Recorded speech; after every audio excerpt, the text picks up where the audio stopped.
Alors, imagine, tu crées une action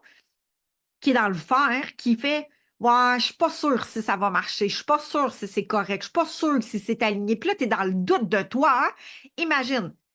tu viens d'étouffer la vibration de cette action-là, puis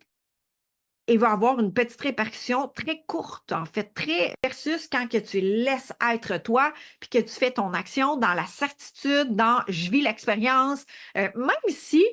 t'es pas certaine à 100% de si c'est le mot juste, si c'est la bonne action, si c'est... Mais tu le ressens à l'intérieur de toi que c'est le pas à faire pour justement, c'est le pas dans le mouvement qui va amener l'ouverture, qui va amener, c'est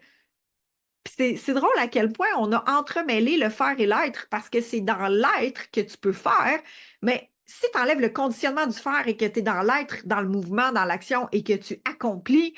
c'est je suis dans le mouvement, je fais un pas et je sais que ce pas-là m'ouvre à un prochain pas, m'ouvre au prochain pas, m'ouvre au prochain pas. Et ça rouvre et c'est dans le mouvement et c'est dans l'action. Et c'est là qu'est la force d'un leader qui est hypersensible ou hautement sensible